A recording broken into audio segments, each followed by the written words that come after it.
What's up guys, this is Zach with Top Tech Nation, and today we're going to be continuing our Guardians Rising coverage with yet another deck, and that is going to be Tapu Lele Garbodor.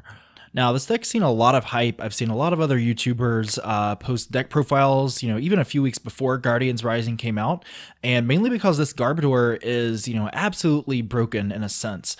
If your opponent plays a lot of item cards, which, let's be honest, most decks usually play like 20, 25 items or more, and they actually play them down, Garbodor is going to be doing a lot of damage and taking these really quick knockouts. It's just so powerful.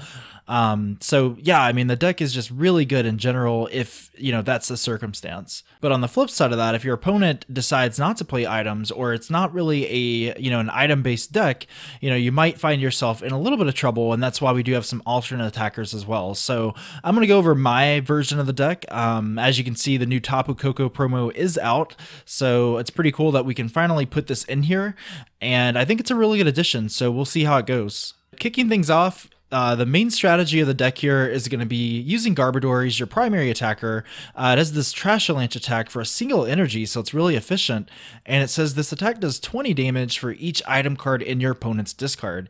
Now, most of your EXs have like 170, 180 HP. So, typically you need to do like 90 or 100 damage to two-shot. So essentially, if I have like 4 or 5 items in the discard, or my opponent, I should say, I'm already, winning on the prize exchange because I'm already two-shotting my opponent, and they're going to have to do 120 damage to me just to knock me out, and then I bring up another Garbodor. So that's already in my favor. But the thing is, if they're playing more items, say they're playing a lot of Ultra Balls, a lot of Trainers Mail, if they hit about 7 or 8 items on average, with the Choice Band, I'm already doing 170 damage. So I'm already knocking out EXs. And the same applies for like GXs, if they've played like 9 or 10 items, which is pretty, common to do within the first few turns, I'm already one-shotting GXs as well. Now, it does have a second attack called Acid Spray. It does 70 damage, and you can flip to discard an energy. You're probably not going to be using this all that much, but you never know. There might be a situation where your opponent is, pretty smart. They're not playing their items, and so you get a turn 2 Acid Spray with a Choice Band. You're doing 100 damage, so you're still two-shotting, and you have the chance of knocking off an energy. So, not bad at all. The retreat is, kind of a worry, but you play Float Stone, we play Olympia, so we have plenty of outs to retreat. And keep in mind, most of the time, if he's stuck in the active, I can at least attack. I don't have to just sit there. As long as I have a Psychic Energy, I'm good to go. Now, because we are already playing a pretty thick Garbodor line, we can actually afford to play the other Garbodor, and that's one reason I love this deck. It's just so versatile. I can Ninja Boy into different attackers. I've got a bunch of these secondary attackers like Drampa and Tauros. Tapu Lele, I'm playing a heavy count of Tapu Lele, so I can play all these supporters. And then finally, Garbodor is just using this ability lock, so it is Garbotoxin. As long as it has a tool card, so Float Stone or Choice Band in this case, attached to it, then abilities are completely shut off. So this is going to be really good against things like Greninja, which has seen a comeback, Decidueye, Volcanion, anything that plays abilities, this is going to be really, really good against. So it's just pretty insane that I can play not only the Garbodor that's one-shotting your opponent potentially, but also the Garbodor that's shutting off abilities. And if you're playing the deck pretty smart, you should be able to, maintain that ability lock. Most decks are playing a couple of Field Blowers, so you have to watch out for that. But, just kind of looking at their discard, you can, kind of anticipate whether or not it's going to be dropped, or if it's already been played, whether your Float Stone is worth putting down then or not. And as far as our other Pokemon here, we play 3 Tapu Lele, and I like playing 3 Tapu Lele here because, it just gives you so many outs of supporters. It's just boosting your consistency. It works nicely because you're already playing Psychic Energy, so you can use that GX attack to heal 2 Pokemon. And then finally, Energy Drive is just a nice vanilla attack. You're two-shotting your opponent right from the start. With a Choice Band, you're already hitting for 70, so it's a nice, way to put pressure on your opponent there. Like I said, we're playing 1 Tapu Koko, and Tapu Koko is fantastic because for a single DCE, it does 20 to all of your opponent's Pokemon. So not just the active, not just the bench, but everything. So with a Choice Band, keep in mind that's doing 50 to the active and then 20 to everything else. So if your opponent has a full bench, that's 150 damage being spread for a single energy, which is just crazy.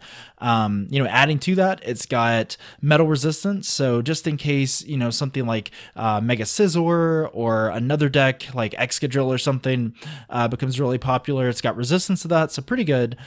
We can't use that electric ball attack just because we don't have lightning energy in the deck, but I think Flying Flip is, you know, by itself really strong. And just adding to that, if your opponent is playing a lot of weak attackers like Combee, Magikarp, things like that, you should have a field day with that just because Flying Flip is going to be taking down several of those guys within a couple turns. And then finally, for our other attackers, I'm playing 2 Tauros, 1 Drampa. Now, I've been looking at some competitive lists that have been doing well in tournaments and stuff, and there's just kind of a debate whether or not Tauros is good, whether or not Drampa, do you play both? And a lot of the decks are playing Drampa, and I personally like playing both here. I think Tauros is generally just better in general because of Horn Attack, so 60 for DCE is nothing to laugh at, but, you know, attaching a Choice Band is doing 90, so right off the get-go, you're two-shotting your opponents, and if they decide to damage you, you just respond back with either Rage or Mad Bull GX. And Mad Bull GX is usually like a guaranteed knockout, so this is especially great with Ninja Boy. And since you're playing so many Tapu Lele, I think it makes sense to put a heavy count of Tauros in here as well. And finally, we have Drampa-GX. Now, Righteous Edge is pretty good, especially like in the mirror matchup. If you're trying to set up, if you're trying to knock off their energy off of their Tapu Lele or their Drampa or Tauros, you can do that with Righteous Edge. And again, Choice Band is really the MVP of the deck because Righteous Edge is going to be doing 50 damage, and then you can just sit there and use Big Will GX to shuffle your hand, draw new cards, and then Berserk is actually really, really strong. If you have a Choice Band on Drampa, it's doing 180 damage, assuming you have a bench Pokemon that has some damage on it, so just really, really strong. And as far as our trainers go, we're playing a pretty standard count of stuff. 4 Professor Sycamore, 3 N, 2 Lysandre. Those are pretty standard. The only different kind of counts we have here, I'm playing 2 Hex Maniac versus 1. I think in addition to Garbodor, the Garbotoxin Garbodor, this is really good against things like Volcanion, Decidueye, Vileplume, things like that.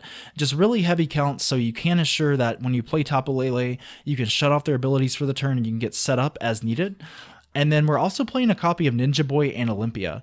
Now, I have seen some builds that play 4 Float Stone, and that's perfectly good. I mean, that does work, but I found it to be the case that sometimes I've got Choice Band on the active, and, you know, obviously there's no way to really retreat out unless I manually retreat. I use Field Blower on myself and put a Float Stone, so I like playing the copy of Olympia, and it's good just in case you are item locked. So if Tauros is stuck or if Drampa is stuck or something, you know, I can just Olympia out of there and heal at the same time. And then, like I said, Ninja Boy opens so many plays up. The obvious one is the Ninja Boy out of like Tapu Lele or Drampa into Tauros and Mad Bull, but there might be some cases where, you know, your 2 prize attacker, like your GX or your EX or something, is going to get knocked out, so you Ninja Boy into Trubbish or Tapu Koko. You know, plays like that. So I think in general, Ninja Boy is definitely warranted since we're playing a thick Tapu Lele count. And our items are pretty standard as well. You know, nothing really outlying here except for Field Blower and Choice Band. Those are new Guardians Rising cards, both really, really strong. Field Blower is not only good because it's knocking off things like Fighting Fury Belt and Float Stone, but it's also increasing Garbodor's damage output. A lot of synergy there because I can knock off those cards and suddenly Garbodor is doing an extra 40 damage. So really good there. And then Choice Band, you know, needs no introduction. Honestly, I think it's probably the best card in the set besides Tapu Lele. That extra 30 damage just, you know, it hits those magic numbers and it's guaranteeing those one-hit knockouts. And, you know, concluding the list here, we have our energy. I'm playing 10 because I think it's pretty consistent overall. We're playing 4 DCE and 6 Psychic. I think it's a pretty fair count. You know, we're playing Super Rod to get those energy back. It would be nice to see a Rescue Stretcher in here because it's kind of acting like a Super Rod as well as a Buddy at the same time. So it's good to get things like a Tapu Lele back in a pinch or a Garbodor just so you can keep those Trash Avalanche attacks going. But, you know, overall, I think if you're, you know, pretty conservative with your resources, you're not, you know, discarding your Super Rod too early on or anything, you should be good to go. But that's pretty much the list, guys. I think it's super fun, super consistent. It has so much going for it, so many vanilla attackers that can just take advantage of DCE. So let's go ahead and jump into a game I recently played on PTCGO, and you can see the deck in action. Okay, guys, we're going to go ahead and kick things off here. Looks like I did get a mulligan, unfortunately, so my opponent is going to start with an extra card. This hand is pretty good. I can put Trubbish as my active. I've got a couple Tapu Lele, so maybe I can put it down and use the ability to get out in. And Okay, looks like I'm seeing a Yanma, so I'm not really sure what to expect here. Maybe like a Yan Mega Vespiquen deck or something like that. That was pretty popular for a while. But I'm going to go ahead and play in. Now, I didn't play the Choice Band down because I think Yan Mega has an ability that says like, or actually one of the attacks says if one of my Pokemon has a toll card on it, it actually does more damage. So I'll probably try to refrain from doing that. And, you know, Choice Band doesn't really do much anyway in this matchup. So I'm going to wait and see what he does here. I see a Forest of Giant Plants. I see a Yanmega. And, oh, I see a Break. He had a lot of good stuff here off of that N. And he has 4 cards in his hand, so he can take advantage of that ability. So all of his attacks cost 0. And he's able to get an instant knockout. So already he's put some pressure on me here. Now, I do have a Tauros with a double colorless energy. I'm going to knock off that Forest of Giant Plants. I don't play any stadiums here in this deck because I don't think you really need to. I think Field Blower does the job. So in this case, I was able to counter his stadium just by playing a Field Blower. So right now I'm doing 60 damage. Tapu Koko is actually hitting Yanmega for weakness, but even after that, it's only like 40 damage. So, you know, probably want to refrain from using Tapu Koko unless I know a little more about his deck here. We see a Rowlet and a Remoraid, so it looks like this is a Yanmega Decidueye deck. So, you know, hopefully we can kind of spam Hex Maniac. I think that's probably the way to go to win this kind of matchup. Otherwise, you know, he's a lot of these big bulky attackers that can hit for 0 energy. So we could lose pretty quick if we're not really paying attention here. Now, the question is, what do I do here? I have a pretty solid hand already. I can get Garbodor out if I want to. Do I want to get Garbodor? It looks like he hasn't really played many items down. I'm actually considering just putting on another Trubbish, so that way the following turn maybe I draw into both Garbodors, the Garbotoxin and the Trashalanche. So I think I'm going to do that, and I'm going to go ahead and just Horn Attack the Owlet, take a knockout. He had an energy committed on the Rowlet, so it's probably best to get rid of that thing because if it becomes a Decidueye, not only is it attacking me for a decent amount of damage, but it also has that ability where it's spreading damage as well, Feather Arrow. So we see a Choice Band go on the Yanmega. He's got a Remoraid, so that Octillery is going to be a little bit annoying because he's going to be able to pretty much guarantee that ability every turn through Yanmega. And I'm wondering what he has right now. So we're just kind of waiting on that. My hand is pretty solid. Another Field Blower, another Tauros, which I'll probably put down since it has the DCE there, and an Octillery. So let's see what he does here. He can already do the attack, so I don't know if he really needs to use Octillery. And okay, so he's going to be doing 130 damage off of that because of the Choice Band. So pretty good for 0 energy, I would say. I'm going to Field Blower to knock off the Forest and the Float Stone. So now if I do knock out this Yanmega, he's going to be stuck there. So I'll go ahead and attach and Sycamore. We're looking to draw into Garbodor, hopefully. And looks like we do. We can actually get down, put down both Garbodor if I really want to, but I don't have a toll on the other Trubbish, so I'm probably gonna hold off. And that Tapu Lele, you know, if he does knock out my Tauros, that Ultra Ball could be like a Tapu Lele or a Shaymin or something. So I'll be conservative, but I am able to get a knockout here. Thanks to, I think, Rage. It's doing 150.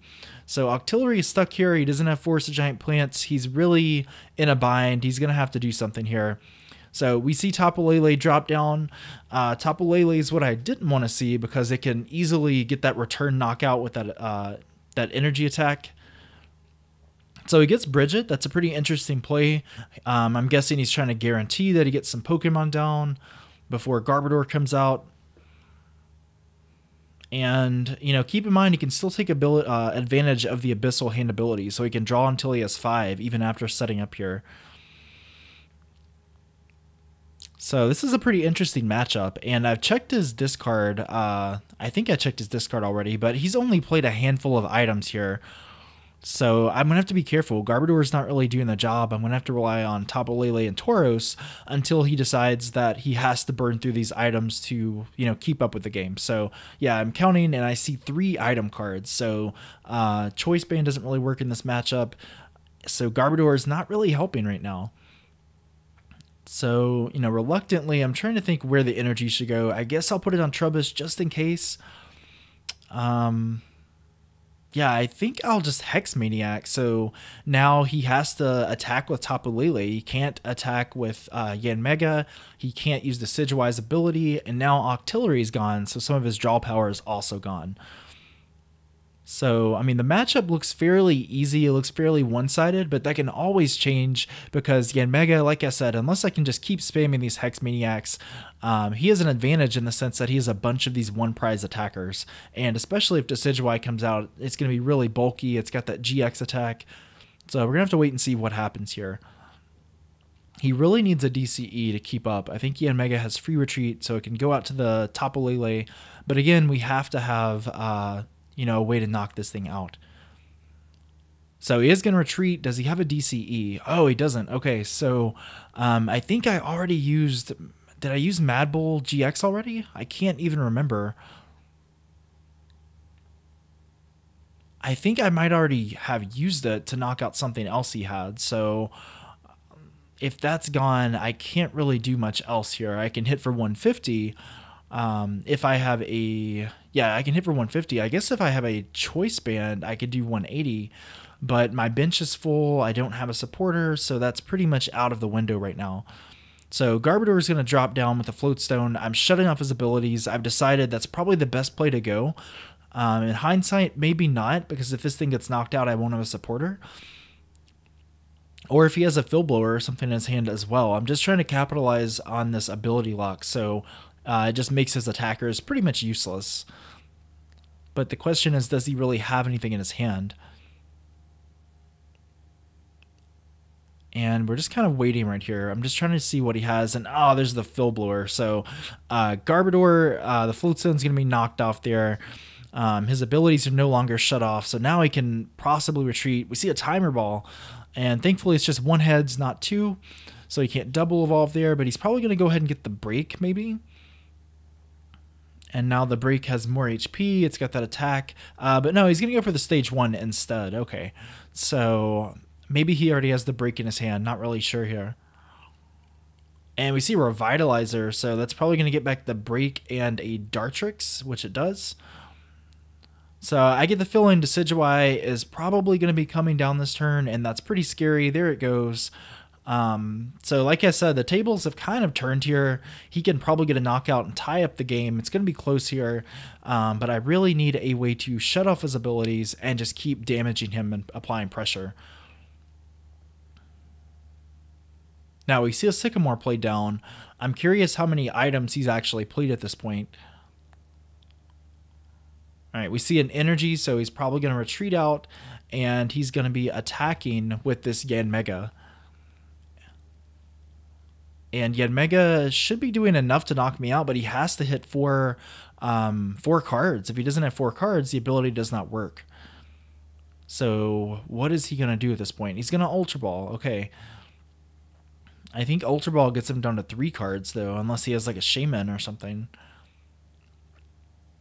Or if he just holds the card in his hand, I guess. So we'll see Rowlet. So he's at 4 cards. Is he going to use this ability now? We see a Feather Arrow, so he has to put... Okay, there we go. So there goes the Assault Boom. It's doing just enough. Only 50 damage, but that's fine. So what do I promote at this point? I think Garbodor might be doing enough damage now. And I have a Shaymin. So that was a really lucky top deck. And I see a Lysandre as well. So I can possibly shut off his abilities. I can Lysandre up Tapu Lele and put him in a really awkward position here. So I think I'll do that. So his Yanmega is a Decidueye. They're not going to work. I doubt he plays more than 1 Field Blower here. And Tapu Lele is doing a lot of damage, or Garbodor is. And we see a concession. All right, so my opponent concedes there, and we will be winning the game. So we had a pretty hefty lead at the end, but it was a pretty close game. But yeah, you know, Garbodor Tapu Lele, really fun deck, really consistent, one of the most hyped decks from Guardians Rising. I think it'll be really successful going into the metagame, and you'll see a lot of decks that try to counter it as well, such as Greninja, which has actually popped up at some tournaments. But in the meantime, guys, be sure to subscribe to our channel. Check us out on Facebook, facebook.com/TopDeckNation, just to stay up to date. We'll have more content in the future. But this has been Zach with Top Deck Nation. Thanks so much for watching, guys, and I'll catch you guys in the next one.